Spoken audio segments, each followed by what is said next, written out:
Flawless victory.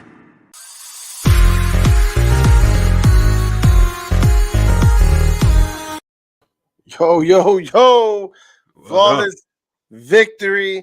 And welcome back, everybody, to Sports Drip Live alongside my brother, Ricky Contreras. My name's Jose Contreras.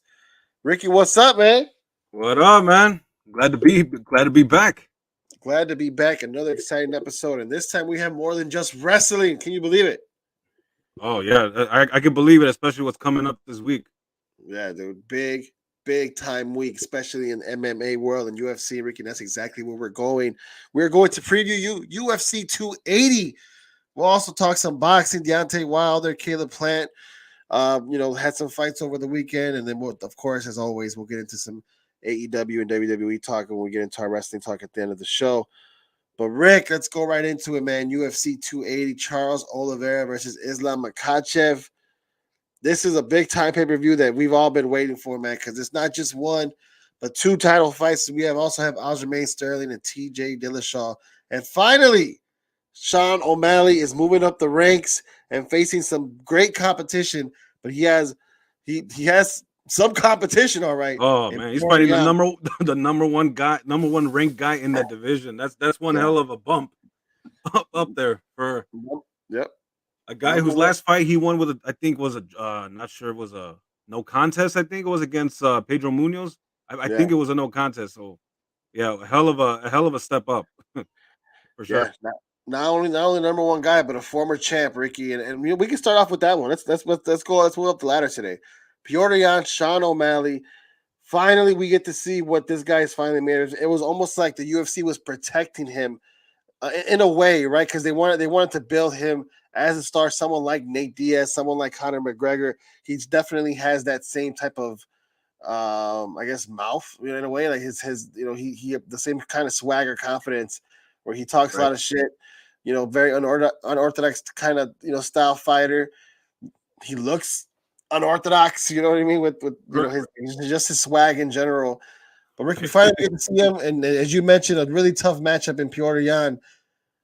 When you first seen this fight, man, being broadcast, not being broadcast, but when this fight first got announced, what was your thoughts? I mean, my initial thoughts was really, I mean, this guy, his last fight, like I said, was a no contest against Pedro Munoz. And and in the fight after that, I think it was Rayun. I think it was Paiva. It was Paiva. I remember his last name was Paiva. I think it was Haulidian Paiva. And these were all like lower ranked fighters. He was, I believe, number 15 at the time, or 14. And as soon as I saw this, this fight being announced against a former champion like Petr Yan, I'm like, okay, well, hey, you know what? The UFC has a history of doing stuff like this. I mean, we almost saw a fight between Nate Diaz and Hamza Chimaev. Nate Diaz, who was not ranked, against Hamza Chimaev, who's I believe number 2 in the rankings. So the UFC is not shy about doing fights like this, but hot shotting a guy who they see money in, like Sean O'Malley, right? And here he is, man. So I guess we get to see, just like you said, we'll get to see what he's actually made of. He's fighting a tough fight against a guy like Petr Yan, former champion, number 1 in the rankings at bantamweight. And yeah, I mean, I almost feel bad for him, but at the same time, because Petr Yan is a savage in that octagon. He is one of the best in that division for sure. But at the same time, we get to see what he's made of. So he's Sean O'Malley has shown brilliance in the octagon, and let's see if he could do it against a former champ.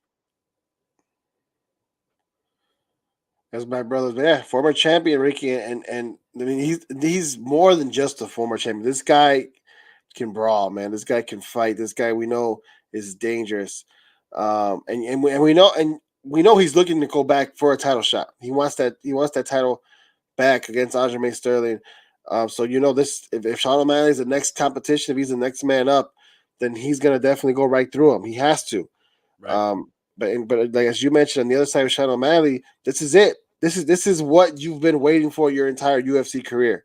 Right. You know what I mean? And if you're Dana White, this is also what you've been waiting for Sean O'Malley's entire UFC career. You wanted to get this guy up to this level, get some hype around him, and see what he can do when given the opportunity. This is a huge opportunity, one that can lead into a championship fight. especially because Piotr Jan was the champion and is the number one guy ranked in this division. Can you Sure. see that happening though, Ricky? Can you see Sean O'Malley pulling up this what I think is going to be an upset if he does win? Can you see that happening and maybe get the next title shot? Well, whew. I look, man. As good as Sean O'Malley has looked as he is, uh, I I think I think this might be a little too soon for him. I think Peter Yan is still gonna win this fight. I think he's gonna drag Sean O'Malley into the deep waters that he's never been before. And I'm not saying it'll be too much for O'Malley, but it's gonna definitely gonna be a learning curve for him. So yeah, I got Peter Yan winning this fight, man. Who do you got? I want to say, yeah, I want to say the same thing, Piotr Jan, and it's more, and it's just more because of the experience, and Yeah, because he, not just the experience, but yeah, I guess that's what it is, really. I mean, he's been there, done that. You right. know, he's faced guys at that level. You know what I mean? A lot longer than this is Sean O'Malley's first test, Yes. really, and you know, in the rankings, high up in the rankings, and it's against the number one guy. So it's like I get what the UFC and Dana White's trying to do him, but it's like you're kind of feeding them to the sharks right now, man. Yeah. You know what I mean? Like you could have given number five guy, whoever that is. I'm sorry, I don't have that in front of me right now.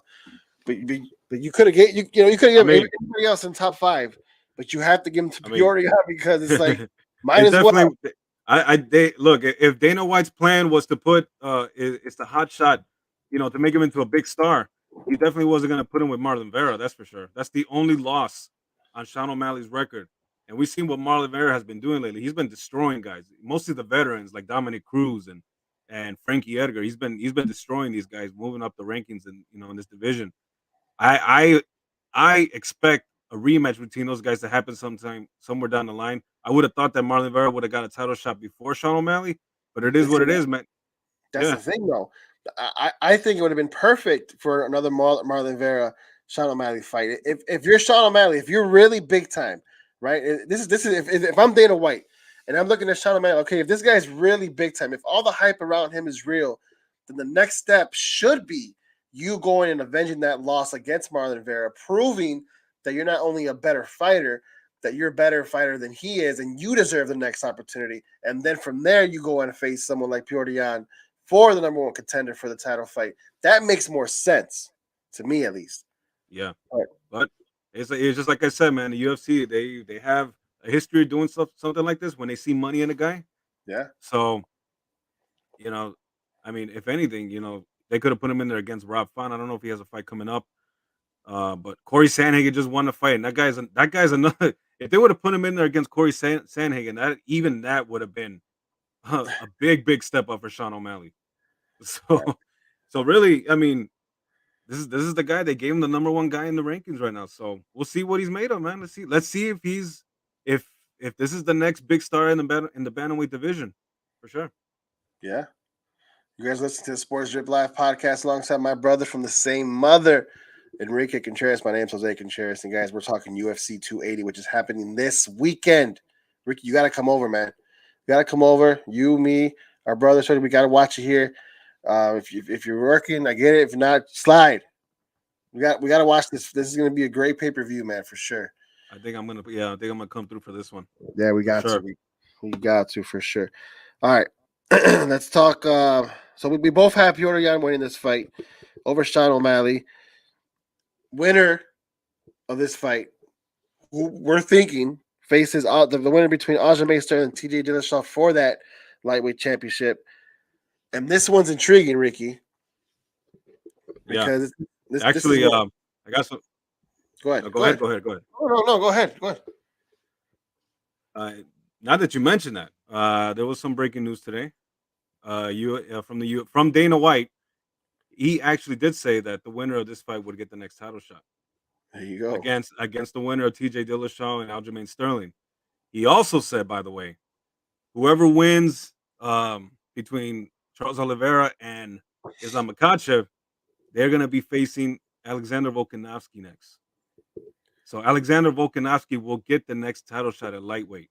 Moving up. Really? Yes. You That guys just heard it came out. here. That's what the boss says over at the UFC. So let's see if that materializes. But yeah, that's the current plan. So Volkanovski jumping to a different weight class, trying to test himself a little bit, see if he can be a double champ. Yep. Okay, Against the winner of the main event. For sure. Yep. and there's a lot to unpack there, but we'll unpack it one by one. So Yeah. now that we know the winner of that fight is going to get a title shot against Aljamain Sterling, or TJ Dillashaw. What do you think about this fight between Aljamain Sterling and TJ Dillashaw for this championship? Can you see this being a competitive fight? Do you think Aljamain Sterling comes out and defends it, Ricky, or do you think TJ Dillashaw could surprise everybody and win this fight? I think this would be a competitive fight. I think it might even go all the 5 rounds. But I expect to see an exciting one, an exciting 5 round fight between these two guys. And you know what? I'm actually thinking that TJ Dillashaw could pull it off. Okay. He's a former champ himself. He never lost the belt. He had to vacate the title because he was popped for a drug test. I forgot what it was. They said he was taking performance enhancing drugs at the time. So he never lost the title. So this is his big chance to get it right back. And I don't know. I feel like, look, Aljamain Sterling, he proved himself in his last fight against Petr Yan. But against TJ Dillashaw, you know what? Even though he's a little older now, TJ, I still think he can pull it off. What do you think? I think he can. I just don't want to give. I don't want to make the same mistake twice with Aljamain Sterling, where we kind of give him. We don't give enough respect. We think he's just gonna. Look, when he first won the belt, we all know he shouldn't have won the belt. It was by disqualification against Petr Yan, and he won it. But then when it came time to defend that belt against Petr Yan, he defended it hands down. That was his fight, clean fight. He won it fair and square. So now here he is again defending against TJ Dillashaw, and I wish we would have seen a third fight between Aljamain Sterling and Petr Yan to kind of like, you know what I mean? I'm sure it'll happen eventually. I mean, especially if he gets through this fight. Well, I guess gets through this fight as a champ. Well, I guess I say that because there's still a lot of, to me, there's still a lot of question marks about Aljamain Sterling. You know what I'm saying? But he is champ. And that's just that's where I'm just trying to go. There is a lot of question marks there. I don't want to count him out already, but at the same time, I do get what you're saying. TJ Dillashaw, former champ who never lost a belt, who's hungry, you know what I mean, wants to prove everybody, hey, look, that was a mistake that he made in the past. Something, bad, poor decision making in his part, and now he turned it around and he's back up here for a reason. Definitely intriguing matchup. I see where you're going here, and I'm inclined to agree with you, Ricky. Only because I feel like there's still question marks there. That's what I'm saying. Yeah, I feel the same way. There is still some question marks with him. Hey, I would love nothing more for him to prove me wrong again. All right, so because remember the rematch. Remember the rematch between him and Petr Yan. We were like, okay, at least I said it. I don't remember what you said, but I thought Yan was going to take it. Okay. Yeah. Well, okay. I remember the dream is over. Let's hold up here. But I was agreeing. I think I agreed with you. Right. But sure enough, he proved me wrong. He proved everybody wrong. He said that, you know what, I'm the champ. This is no mistake that the belt was given to me. This belongs to me. Good. And that's what he did. He defended his title against the former champ, Petr Yan. Now against TJ Dillashaw, it's just like you said, there's still some question marks. We still need to see more from him. Let's see what he does against a guy who's never lost the title. Yeah. And a guy who's, like you said, is hungry to come back and prove to everybody that he made that mistake and he should still be the champion to this day. And he's hungry. He's going to go after it. And this should be a very interesting, exciting fight, in my opinion. Yeah, no, I agree. I think it will, and that's another reason why. Because that fight, the second fight with Petr Yan, where Sterling won, he won dominantly 2 rounds. Remember that, right? And then Yan won dominantly 2 rounds. It was that third one. I don't remember if it was the third one or it was the last one where it was a toss up, but Aljamain Sterling, I feel like, did enough to win, right? Yeah. And then that's why I'm like, okay, that's where the questions still loom for me. You know what I mean? Right. But still, just to even have that kind of performance against someone like Yan, you know what I mean, who was champ, still says a lot. Still should still say a lot of positive things about you, regardless, no matter what. Oh, for sure, yeah. You know what I Yeah, I mean? mean, yeah, it's no mistake that yeah, there was no decision that said, there was no mistake in the decision card that night. Right, right, You know what I'm saying? We see a lot of those in the fight game where yeah, the wrong guy gets his hand raised. That yeah, wasn't the case. So a win is a win. He definitely won that fight. But now we get to see what he is if he can continue this momentum that he's on, and we'll get to see what he's just what he's made of. What yeah, kind of champion is he? Let's see what he's got. yeah. Absolutely. I think this one definitely will solidify to me at least, and maybe my opinion doesn't matter, right? But like, Right, but, right, but for sure, like in my book, it solidifies a little bit more for sure. Okay, like this guy is legit the champ. You know what I mean? Give him his right. flowers. I mean, he deserves them already, but you know what I'm saying? Yeah, Yeah, man, should for, be a good for fight. sure. I also for TJ Dillashaw, Ricky, like what did you think this guy had to go through though? Embarrassment. He had to have been embarrassed. Like, damn, like I got caught using PEDs. You know what Right, I mean? People probably questioning this is probably why he was so dominant in the first place. You right. know what I mean? Giving up the title and now, going right back. Like, to me, you put yourself there in the first place, and that's the sad part. But your life doesn't end there. Your story doesn't end there. Your journey, your career doesn't Right. end there. It's all about. It's not about what you've done. It's about what you do going forward, and what this guy has done going forward has been nothing less than impressive. You know what I mean? Righting his wrongs, and now you see what he can really do going back to the title fight. How difficult do you think that was that? How difficult was that for him? You think for someone like TJ Dillashaw? I think, man, look, you basically already hit the nail on the head right there. Basically, you took the words out of my mouth. That's exactly. I'm sure that's what he was feeling. And the good thing I do like about TJ Dillashaw though is that he admits it. He doesn't deny it. We've seen many athletes, many fighters who got popped, and here they have one excuse after another, Yep. or just flat out deny it. You know what I mean? Even though the proof is right there in the pudding. He he owned it. He owned it. He said, "Okay, I made a mistake, and I'm ready to show the world that that was not a factor in my success in the past, and I will prove it to you here again." So, yeah, I'm sure it was very difficult for him to live in shame like that, and to try to come back into the scene again and try to prove that he is one of the best fighters in the world in that division, in the bantamweight division. So, you know, yeah, kudos to him, man, for admitting his mistakes and righting those wrongs. So that takes a lot of guts right there, man. Not a lot of fighters have that. No, not a lot. Not a lot of fighters have it at all. And you're right. You're absolutely right. That's why I'm rooting for him. I want to see that type. I want to see that's the story. I want to see that story made good. You know what I mean? Yeah, I want to see it all come full circle where he's okay. Look, he's done it this time, and look, not assuming that last time wasn't clean when he won the title in the first place. You right, know what I mean? But this time, I think we all know that he is that he will be. If it happens. So right. definitely a great story they're going for DJ Dillashaw for sure. Main And event. Ricky. Go ahead. Go ahead. yeah, and then I was gonna say, I mean, he's always gonna still have the haters, man. Oh They're all yeah, gonna. of course. So so Yeah. the way he handles it from here going on, even if he wins and shit, there's still gonna be people, all these haters questioning this and that. It's whatever, man. You got to do what you got to do. Move forward, and that takes a lot of character, man. Yeah, for sure. All right, as you were, bro. Yeah. So no. So main event time. All right. Another championship fight. Going right into the go right into this preview that we're talking UFC 280.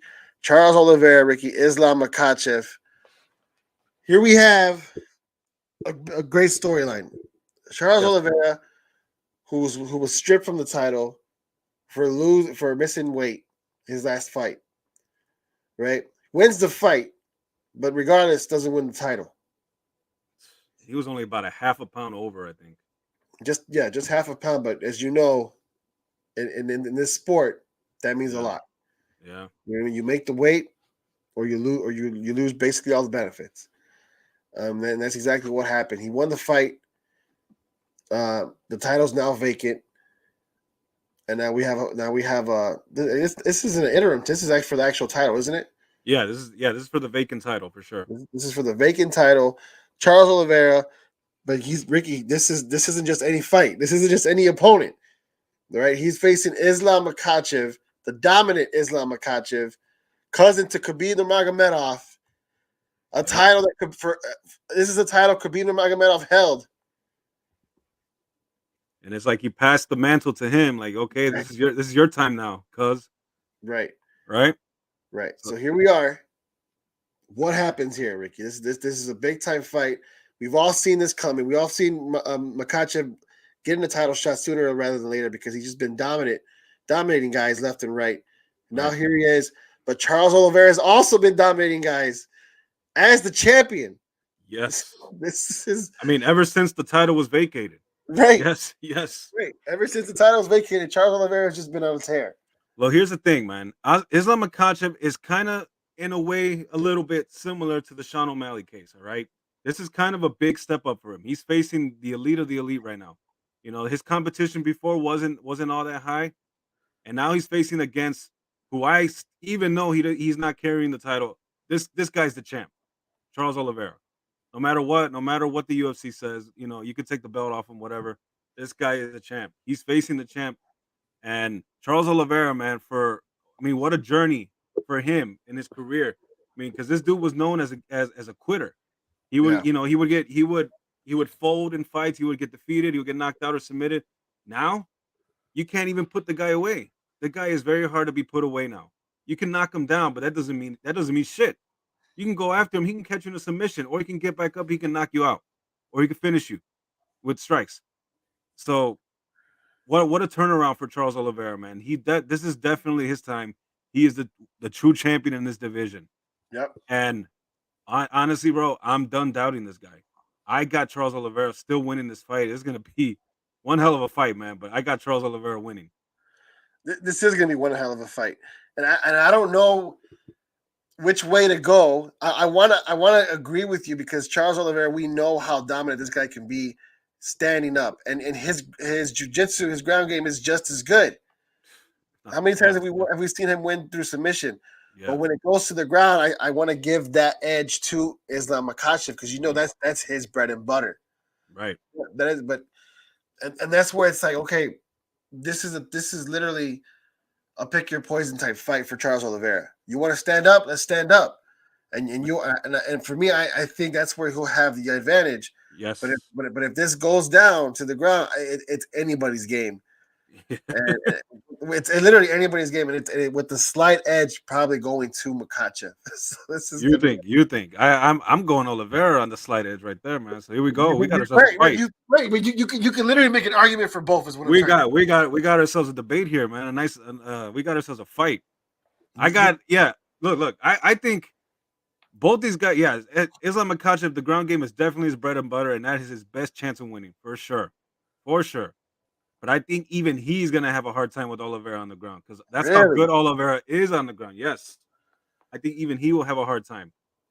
But if I were Charles Oliveira, you know, I would go with where his strength is when against Makhachev. He would probably want to try to stand this fight up. If he gets taken down, he could get back. He could get back up on his feet. He has good defense on the ground, so he could go for a submission, or he could just try to pop up and try to stand up with Islam.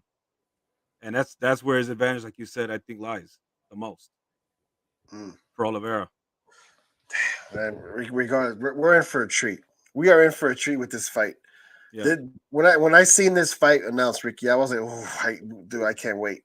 I was licking my chops. I'm like, this is gonna be it. This is gonna be probably one of the best fights we see, just because of these two guys and how they carry themselves, and how and these guys.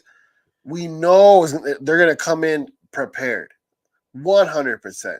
Yeah, you know, Charles Oliveira, him missing that half pound was probably an embarrassment to him. I don't know. I don't know the guy right like that. Right. But to me, like it was probably like, okay, damn, you know what, I fucked up here. Yeah. Let me make this up. And regardless of the fact that the half pound didn't mean shit because he ended up whooping ass regardless. Yes, I don't think. Yeah, I don't think it did anything as far as his perception Right. from the fans or from anybody in the MMA community. Everybody still sees him as a champ, Hmm. regardless. So yeah, you're right. You're right about that.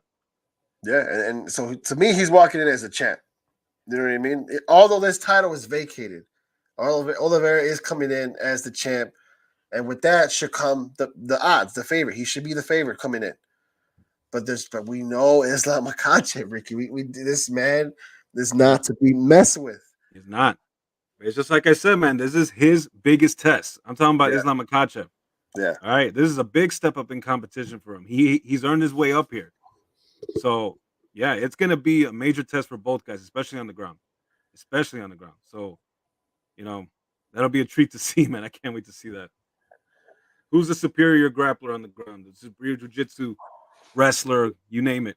You got Oliveira. I got Makhachev. I got Oliveira. I got Islam. I think Islam wins this fight. I think All right. I think this is a long time coming. I think he fulfills that prophecy of Okay. of the next Khabib Nurmagomedov after Khabib Nurmagomedov. You know, I get Oliveira was just a placeholder for someone like Islam Makhachev to come and Okay. raise. Okay. All right. Listen, neither one of these guys will be in this position if it wasn't for Habib retirement. That's Yeah. one. That's number one right there. That's facts. That's facts. But who knows? Who knows? Maybe Oliveira would have moved up and he would have gave Nurmagomedov a stiff competition. He would eventually would. I know Oliveira eventually would have been at this position. You know, eventually getting at least a title shot against Khabib. What he would have won, who knows? I don't know about that, man. But I do know is that this is Charles Oliveira's time, and this is his division. Regardless, the past is the past. This is his division, bro. He is the man at 155 pounds, and he's gonna look. He's gonna show Makhachev that this is his division. He's gonna submit him, or he's gonna finish him with strikes. That's what I see. So you see this? You see this being ended? I see this going. I see this end. Yeah, Yeah. You know, I'm with you on that one. I don't see this. I don't see this going. This is not going to the decision. This is not going 5 rounds. Nope. These guys are both too good, too skilled for this not to go. For this not to be a finish fight. Right. For this not to be I mean, again, whether it goes on the ground, someone's getting submitted, and if it's staying up, someone's getting knocked out. I agree with you 100% on that. I think these guys are way too good for this to go to a decision. Exactly. That's what I see, man. And I got Oliveira in the shit. I was gonna say second. I'll go third round. Really? I'll go third round. Don't do Makhachev like that. Come on.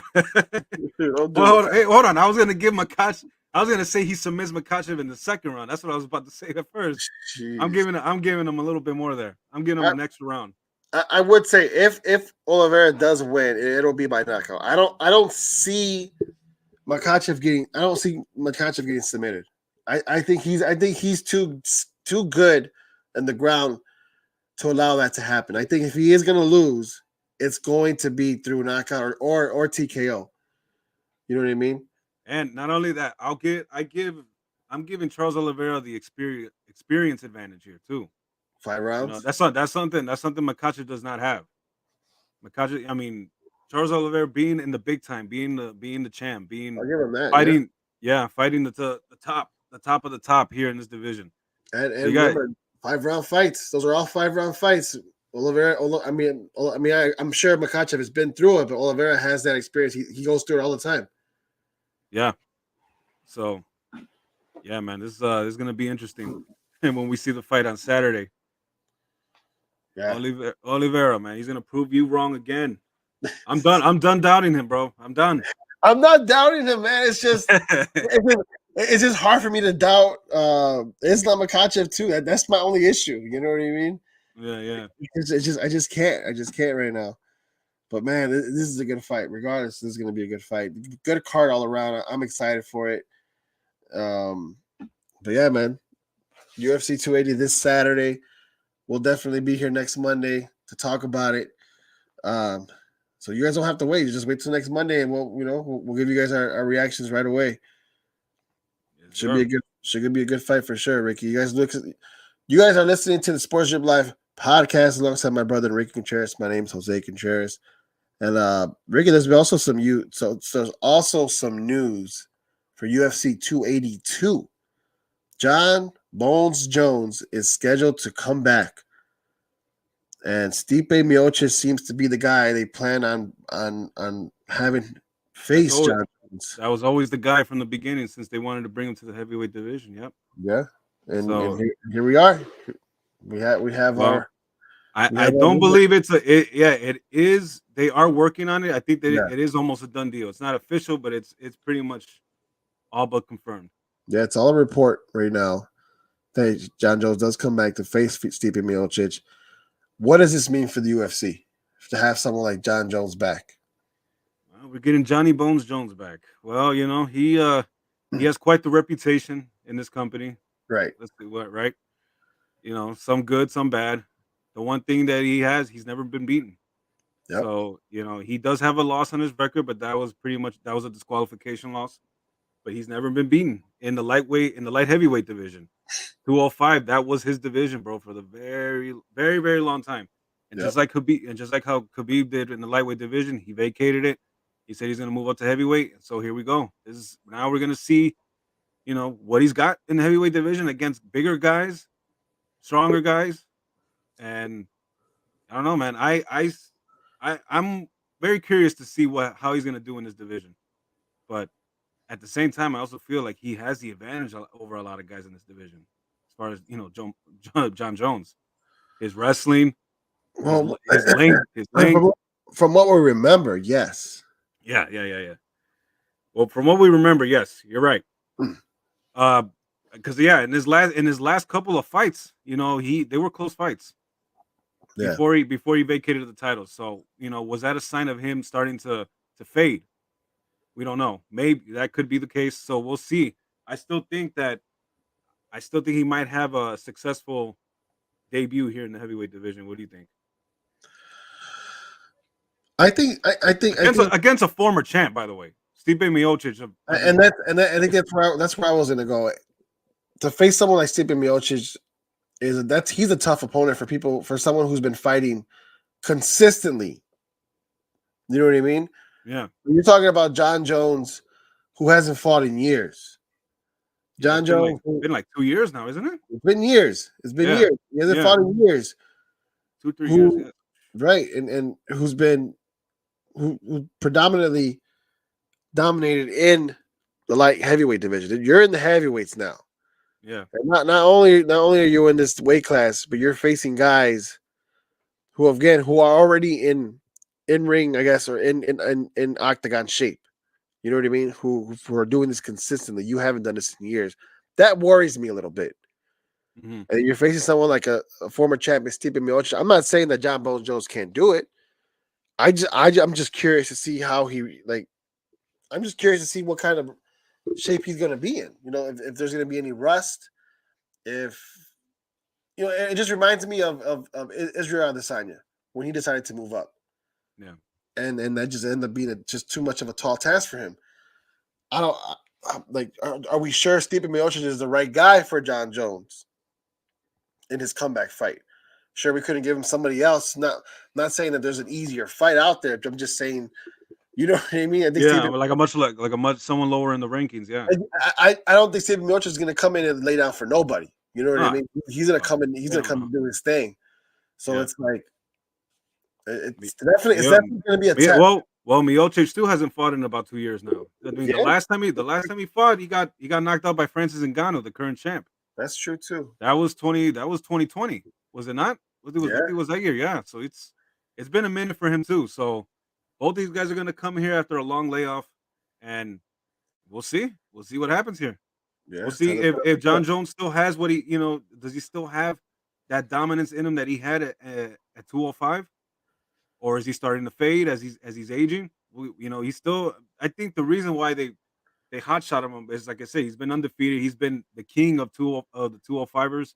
Yeah, and that's the reason why he's getting this fight against a former champion who was considered one of the greatest heavyweights of all time in the UFC, Stipe Miocic, by the way.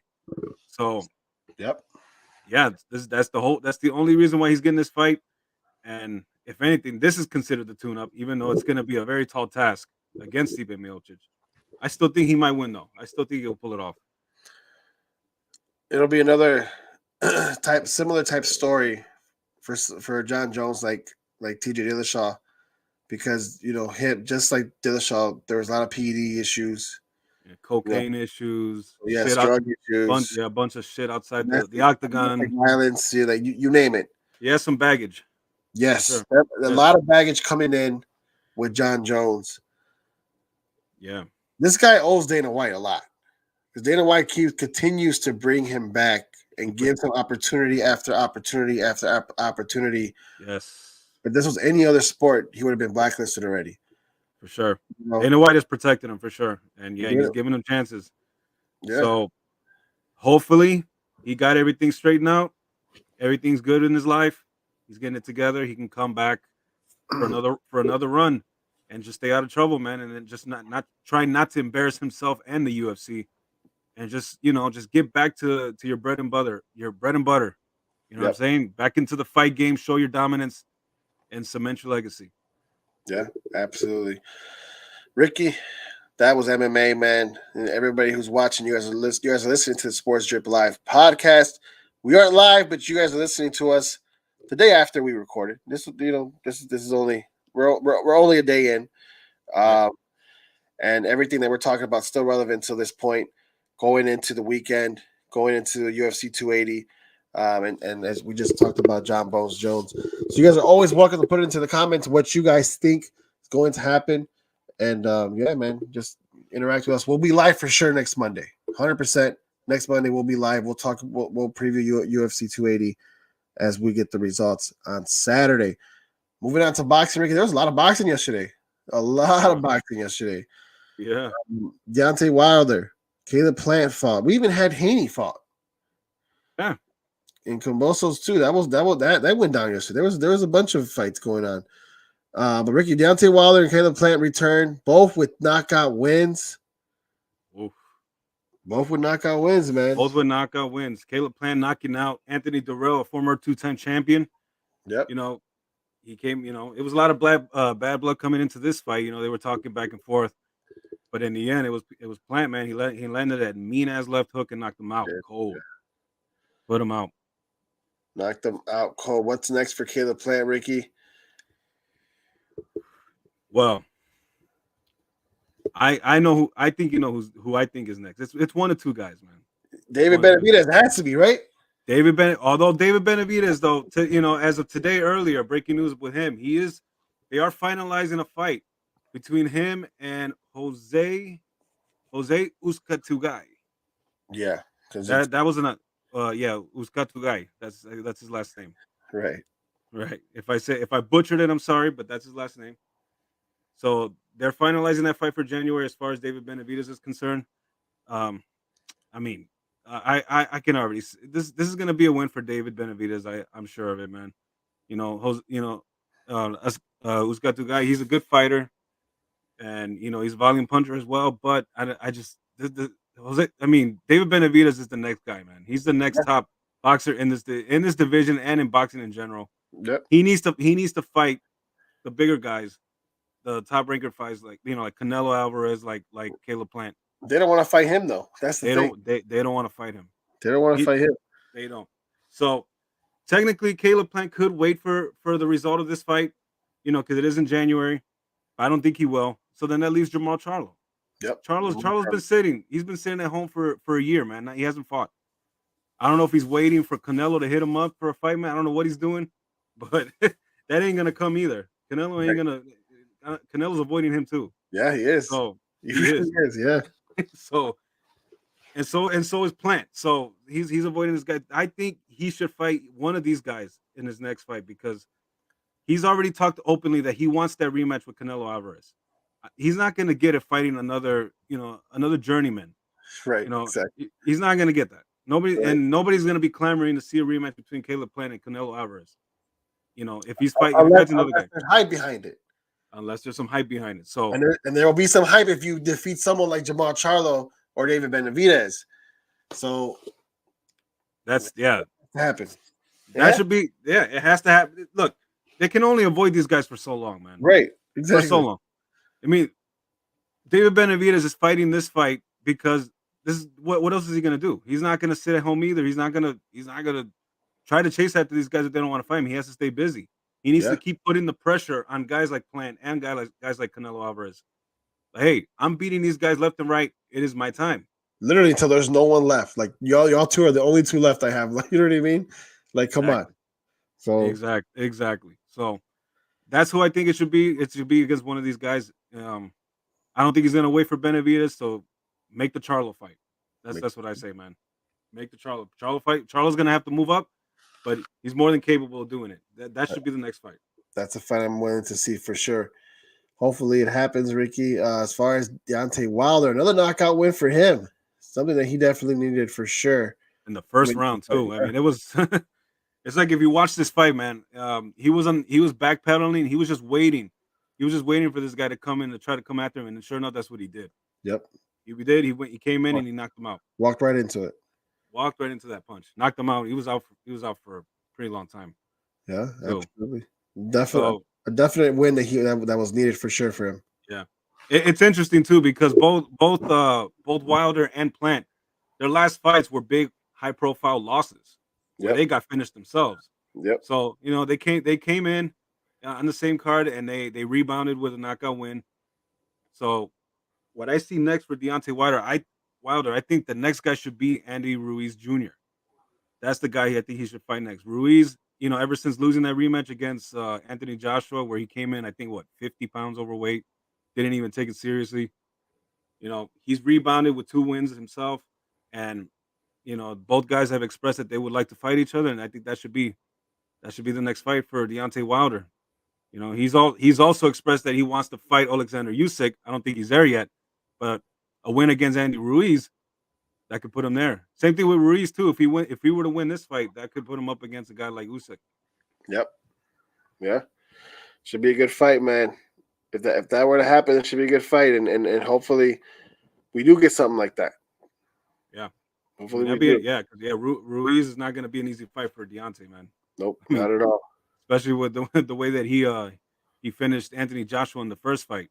Yep. Yeah, the dude got some fast hands and some power in him. So that would be very interesting. I would look forward to that one if that's made. Yeah, and if you're God, why am I blanking on his name?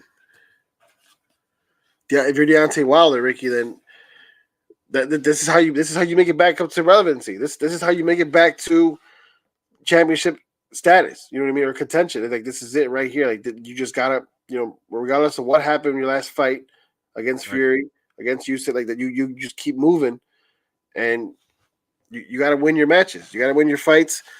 Yep. And hopefully, and then in this fashion too, because man, he's the bronze bomber. This is what he does best. Exactly. He's the most dangerous guy you can be in the ring with. Yep. He was when he fought Fury. Fury was a much bigger guy, so you could beat him at his own game. But Deontay Wilder, he's a big puncher and great fighter. So all he has to do is, just like you said, work his way back up and try to get back into contention. And the fight against Andy Ruiz, that would be an exciting fight to watch for sure. Yeah, absolutely. You guys listen to the Sports Drip Live podcast alongside my brother from the same mother, Enrique Contreras. My name is Jose Contreras, and yeah, man. Did you catch any of the stuff between Haney versus Kambosos? I didn't. I did not catch that fight. Did you? I was watching it. I watched it as I was working on ESPN. It was it very similar to the first fight. Haney was pretty much the jab. The jab helped him a lot. Set up with power punches, and he took it, man. I mean, he looks legit. He reminded me, Ricky, of Floyd Mayweather, but not money Floyd Mayweather. He reminded me a lot of Pretty Boy Floyd Mayweather. Pretty Boy Floyd, yeah. Yeah. He has that ability where he's, very, very, very much in shape. His cardio is on point, but he just doesn't get hit. He knows how to duck and weave and move. Yeah. And it was nice to see that again. I'm telling you that he did remind me a lot of Floyd the way he moves around in that ring, man. Might be something special there with that kid. You gotta keep an eye on that one, man. You gotta keep an eye on all these guys. You gotta keep an eye on all these guys, man. Yep. That's the one thing about boxing that I like. That there's plenty of young stars coming up, man. That are just There is. That is the one thing I do like about boxing. And then the main thing I hate about boxing is that sometimes fights cannot be made, man. Exactly. You know, just Yep. it's just like the guys we've been talking before, man. Like we see these guys coming up. We see these guys up and coming. Very big threats to the guys at top, but then somehow the fight either never gets made or gets made too late. Yep.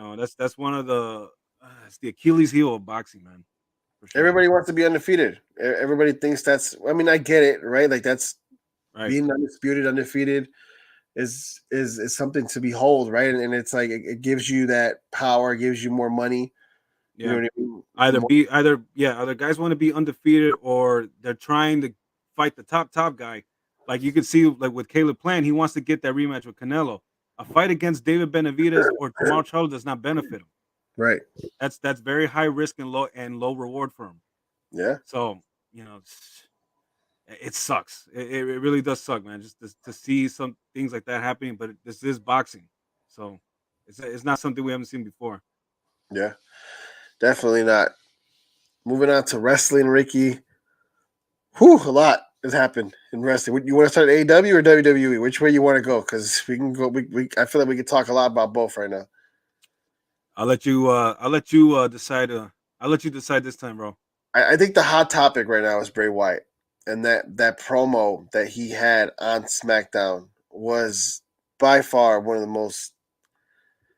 It was great. It was great. They waited to the last. It was literally the last segment of the show. Mhm. Right at the end. He came out to really, really. I thought it was a badass entrance. It was dope. Yeah. New song. That door opening with the lights kind of reminds you of Brody Lee when he was, in AEW. Yeah.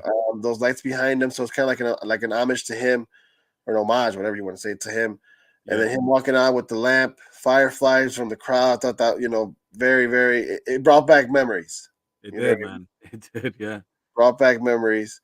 Um, and it just seemed really cool for him to come into the ring, cut his promo, but as genuine Bray Wyatt, giving out his feelings, very emotional. It was great. Yeah. That was something we never seen before. No, In the past he was always in character, whatever he was doing, whether he was the cult leader or he was the fiend or whatever he was, man. That's we've never seen the actual real. I guess because his real name is Wyndham Rotunda. I guess that was the real him in yeah, the ring, giving that promo, that heartfelt speech. Talking about the struggles that he went through. While he was gone from WWE all this time, yep. and then the cliffhanger at the end. Oh my You god, know, so it's almost like I feel like this was his opportunity to get his real feelings out. yeah, And then once he got that over with, onto the weird shit, the yeah. spooky stuff that he's gonna that whatever he's gonna do. Back to the script, right? Back to the story. But WWE Ricky reeled me back in with this one. Like, not that I was already interested in what was going on since Triple H taking over, Yeah. but like now going forward, I am not going to miss a show because I didn't watch this live. Unfortunately, I didn't watch this live. Right. I caught it on the highlights. I caught it on social media, Twitter, Yeah. and then So you know yeah. what I So mean. did I. I didn't catch it live either. I saw it on YouTube, but But yeah, now, man. now I'm gonna try every effort to not miss a show because they're putting up great television, or at least they're making it must watch again. Basically, how about that? Yeah. Let me not go as far as great television just yet, but they're making it must watch, which Yeah. is a huge step up from like we'll just catch the highlights, it's whatever, you know what I mean, or it's not worth watching. That was literally what we were saying months ago. Yeah. When Vince McMahon was running the company, Yeah, we're and like, so it's just, yeah, because we got used to seeing the same old shit when Vince was there, and now Triple H is making things fresh again and bringing back guys too. He's the second Tony Khan right now. He's bringing back a lot of guys. He just brought back the Good Brothers to team yeah, up with AJ. yeah. So That's what I told you, right? Well, that's why I told you that like he needs to relax, right? But going back to this to yeah, SmackDown and this yeah. and this Bray Wyatt, So yeah, go ahead. going back to Bray Wyatt. Now we get to see what, because I think he's getting a lot more creative freedom with this character now that he didn't have before. Yep. So now we'll get to see what he's always wanted to do. because in the past, he would bring in his ideas, and then Vince McMahon would just, put in his own shit, and it just becomes a little too hokey and too ridiculous. It would get too Yeah. ridiculous, and he just basically killed the character, the Fiend.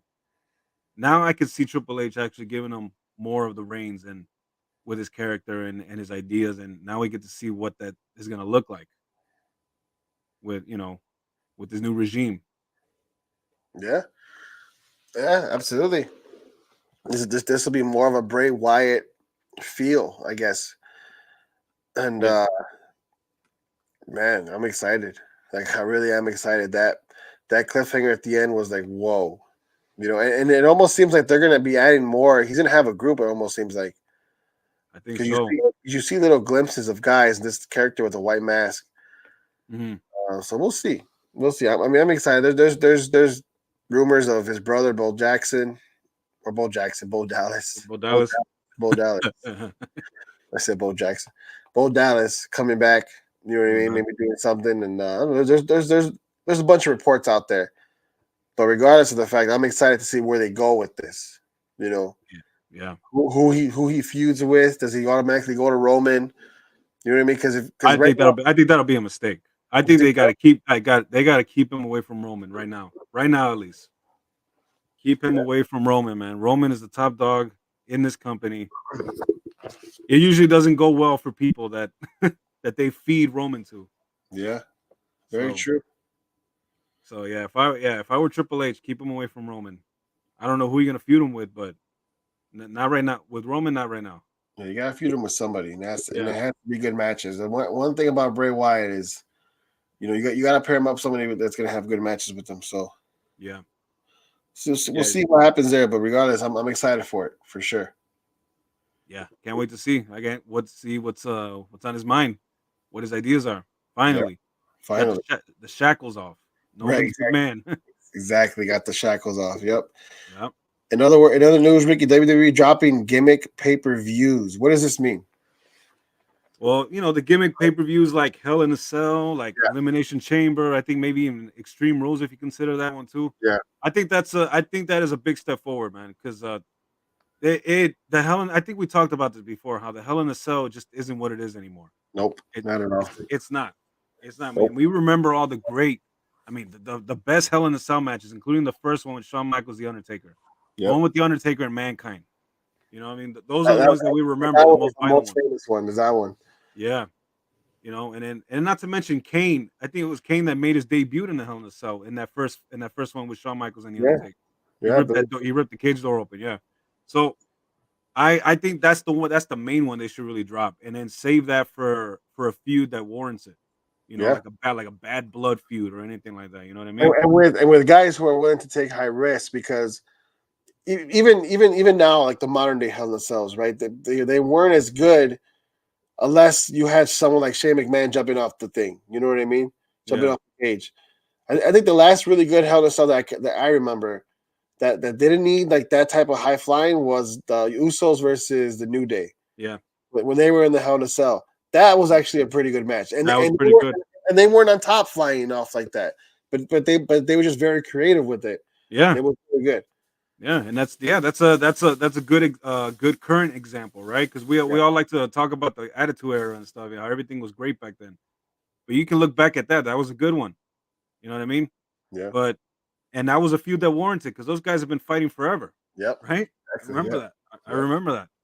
But yeah, that's good news, man. That just shows Triple H, man. He's firmly in the seat, man. He's changing up a lot of things.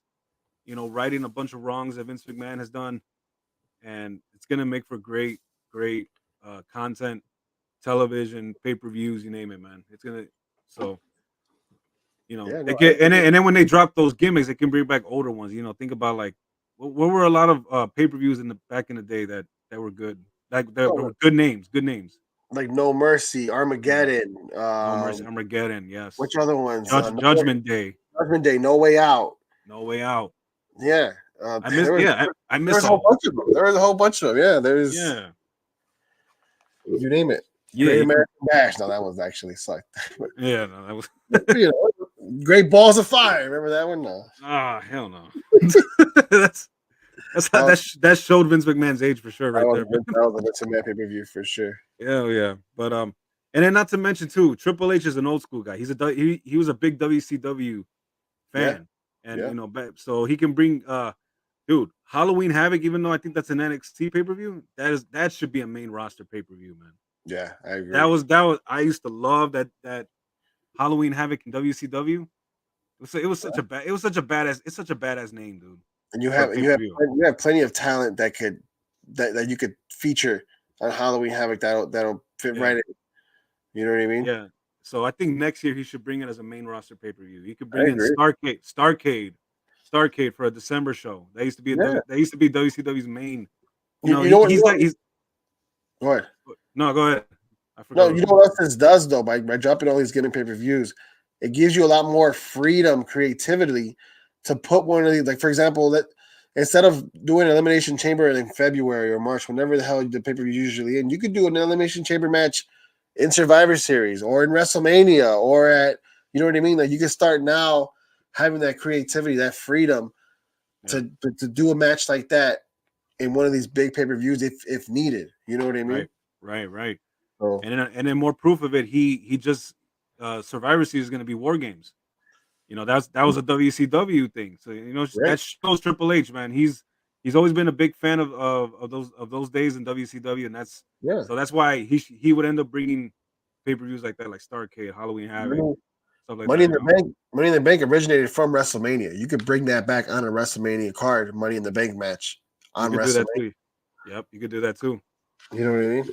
So, yeah, man. Yeah, Triple H is doing a lot of good, man.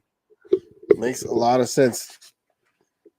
We have some good in WWE. Ricky, you mentioned an AEW interview with Tony Khan and Ariel Helwani. Talk to me about that. Because this I have yet to see. So whatever you're going to say is also news to me. Also, you haven't seen it. All right. No, this I haven't seen yet. As soon as you mentioned it, I was like, you know what? I'm going to wait for Ricky. I want him to get my reaction to it. So go ahead. Okay. Well, let me. I don't want to put up your. The interview itself was boring. All right. Okay. Let me get that out the way. It was nothing really special. There was probably one thing that came out of that interview that would probably raise some eyebrows. Okay, so he did mention that he alluded that CM Punk has an office job in AEW. Really? Yeah. Now, if you remember going back to the media scrum at All Out, if you remember when CM Punk said something like, I'm trying to run a business here, right? I don't know if you remember. He said something, I'm trying to run a business here, and then these idiot EVPs and blah blah blah, right? He went on that rant. Well, at the time, I remember I took like, okay, maybe he kind of slipped up a little bit there, right? Yeah. But now after Tony Khan revealed to Ariel Helwani that possibly he has an office job, then I guess that kind of makes a little more sense at the scrum. So that was probably the main thing that came out of it. But the one thing, the whole thing, this interview pretty much got a whole lot of attention is what Ariel Helwani said after it on one of his shows. I think it was on the MMA Hour. He basically said that this was the most frustrating interview and disappointing one in my career.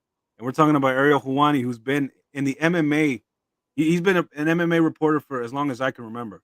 Right. You know what I mean? He's been and then he also does wrestling interviews. He's a big wrestling fan himself too. Right. So because he was trying to get information out of Tony Khan, asking him, what's going on with the situation between CM Punk and the Elite, and all this and that. From now we know there's a lot of legal issues going on. So every time he asked him, oh, I can't comment. So then Helwani would ask him, okay, well, how did you feel in that moment? What were you thinking? I can't comment. I can't comment. I can't comment. I can't comment. So that's basically that was the gist of it. He was not. He was promoting his shows. He was on full. He was a full-on promoter on that show as far as Tony Khan was. But then when it came to the tough questions, and that's what Ariel Helwani has been known for, asking the tough questions. That's why he's on Dana White's shit list right now. Right. Right. And yeah, he refused to even say what he was thinking, what he felt, what he think he should have done. Helwani was trying to, try to get something out of him, and he was not responding to any other questions. So it turned into a big thing because of the comments that he made. He said the most frustrating interview I've ever done in my career. And then he said all the AEW freakazoids are gonna come after me now, which they did. That was his term. He called them freakazoids. And then he said that if anybody thinks that AEW is a better product than WWE, then you are lying to yourself. Is basically what it was. So Oof. Tough, and man. then a lot of AEW fans and whatnot were coming after him saying, "Oh, you're extremely biased because Nick Khan used to be your agent or whatever, and apparently he's with BT Sports, which is also a partner of WWE. Yeah. He didn't ask any tough questions of Triple H when he did the interview with Triple H. He didn't ask him about Vince McMahon or anything like that. So that's basically what it was, man. So the I thing, can see it. I can see there being biasness there for sure. But it's like, but if you look at both AEW and WWE, WWE took care of its problem with Vince McMahon. He's gone. yeah, That was the issue. He's done.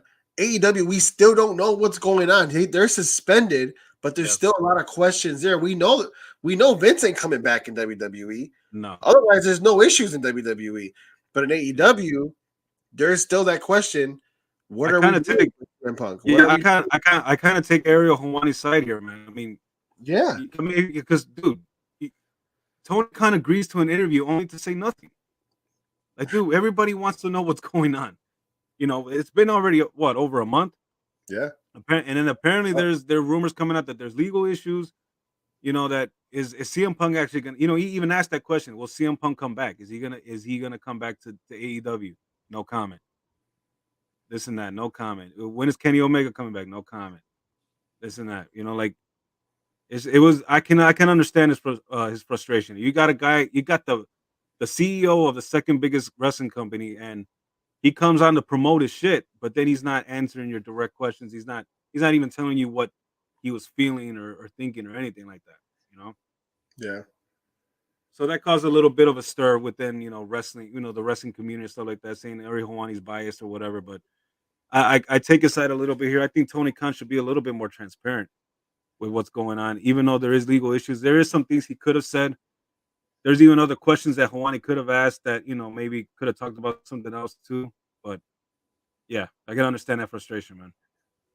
No, I do too. And it's like I said, like there's real questions, and I get you can't answer a lot. You can't answer a lot because there is a legal situation, and you know what you say can be used against Yeah. you in a way. You know what I mean?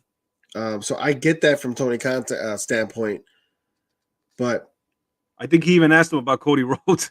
There was one thing, there was an interesting thing that he mentioned, he asked him about Cody Rhodes, like, hey, how did you feel when Cody Rhodes left AEW and went straight to WWE? And then Tony Khan said he paused and he was like, you know what?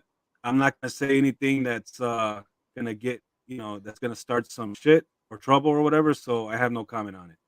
Which tells me that there's something about Cody Rhodes. There was something really going on backstage, man, between Tony Khan and Cody Rhodes. I think that they both agreed to not disparage each other in the media. yeah.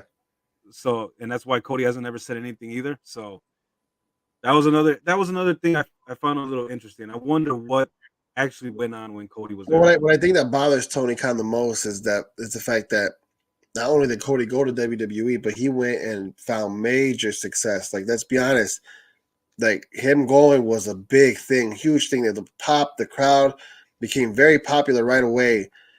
I don't know if Tony Khan believed that it would have been that successful. You know what I mean? Given Right. given what He given probably didn't how anticipate it. yeah, Yeah. yeah, he didn't anticipate how successful it was going to be, given how the fans were reacting to Cody at AEW. Yeah. You know what I mean? Exactly. But there I, really I is don't. there And really is two different fan bases though. Like it's different. it is because I thought that I thought they were gonna boo him. I thought WWE fans were gonna boo this guy, like because but it is, man. There is a legit like a legit tribalism between WWE fans and AEW fans that where one will not watch the other Yeah, and will shit on the other product and whatnot and stuff like that, right? It's just better being a fan of both, right? It's just I better. It's love just it. better. Hey, I am. I am. Yeah. I don't choose Yeah. sides. I'll tell it how it is. If one is Yeah. being worse than the other. I mean, how many times were we shitting on WWE? Now it's the other way around. You know what I mean? But Now it's we the other do way it. around. Yeah. We do it to who warrants it. To be honest, so it's like Yeah. I say my honest opinion on both. I like both companies, right. and when they do good, I acknowledge it. If there's something I don't like, I'll say it like it is, man. You Yeah, know, I have no loyalty. I watch both products. yeah. Ricky, good stuff, man. Good stuff. This was a great show. We went a full hour. Went really quick. Definitely talked. Yeah. Hit on a lot of topics. Went 3 different sports for sure. Anything else you wanted to add? Nah, man. Just thanks for everybody for tuning in, for commenting, for thanks for supporting us, and we'll do better next time. As always, man. We'll be a lot better than our last. Yeah, and Sure. this one was definitely good. We'll be live for sure next Monday, guys. But next Monday will be a good show because we're gonna have all the results from UFC 280. We can't wait to see what happens, and all the results will be then for sure. So we'll talk about that more, of course, in the wrestling world, and if anything happens in boxing or in Bellator, you name it, we'll be here to talk about it. Yes, sir. But yep, you We'll guys be listen. here. Yeah, you're listening to the Sports Drip Live podcast for my brother Enrique Contreras. My name's Jose Contreras, guys, and thank you for watching. And we will be back next